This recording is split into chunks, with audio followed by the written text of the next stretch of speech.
ताहले बात्या यश को नहीं आसी जाइछि गोटे बहुत बड़ खबर कि बात्या निजर गतिपथ बदलाई ओडिशार केउ जगार लैंडफॉल करिवो आउ एही लैंडफॉल परे ओडिशार केउ केउ जिला को अधिक क्षतिग्रस्त करिवो ए विषय रे संपूर्ण विवरणी पाए पहले वीडियोटी को पूरा शेष जाए देखंतु आउ एहा पूर्व जदि चैनल को सब्सक्राइब करना ताले सब्सक्राइब करनियंतु आगो एभली खबर वीडियो विषय रे अधिक जाने पाई। ताहल फ्रेंड्स वर्तमान समय रे बात्या यश पारादीप ठारू 530 किलोमीटर दूर रे रही आउ समुद्र भितर धीरे धीरे आगो को गति करुछि आउ धीरे धीरे गति करबा समय समुद्र रु बहुत सारा बड़ गोटे बारे नजर आछि। ताहले पाणीपाग सूचना अनुଯାयी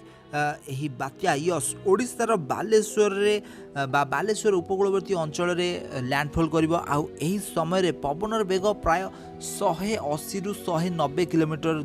बेगरे रहिबो आउ एही लैंडफॉल टी 26 तारिख दिन सकाळे किबा 25 तारिख मध्य रात्रि रे होई पारे। ताले लैंडफॉल समय रे ओडिसार एही बालेश्वर भद्रक जगतसिंहपुर और केन्द्रापड़ा एही भली जिल्ला रे बहुत अधिक क्षयक्षति घटेइबो एही बात्या यश। तो एथिबें सरकार निजर प्रस्तुति मध्य आरंभ कर सारिछन्ती। ताले पाणीपाग सूचना अनुଯାयी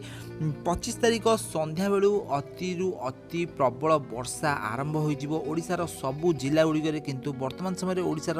दक्षिण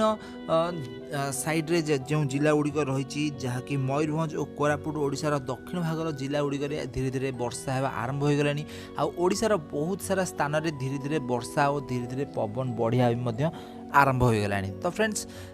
यह सहित ओडिसार समस्त जिला गुड़िक यार प्रभाव देखा मिलिबो आ उपकूलवर्ती अंचल यार प्रभाव अत्यधिक अधिक देखा मिलिबो। ताहले उपकूलवर्ती अंचल बालेश्वर भद्रक जगतसिंहपुर केन्द्रापड़ा यही जिला गुड़ी छाड़ा पर बाकी जो जिला गुड़िक रहिले से जिला गुड़िक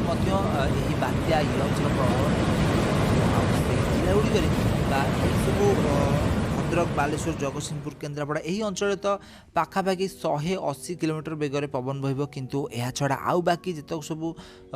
उपकूलवर्ती अंचल बा उपकूलवर्ती जिला गुड़िक रहिले सेठारे मध्य एही बात्यार प्रभाव देखा मिलिबो। सेठारे घंटा को प्राय 140 रु 150 किलोमीटर बेगर पवन बहिबार आशंका रही।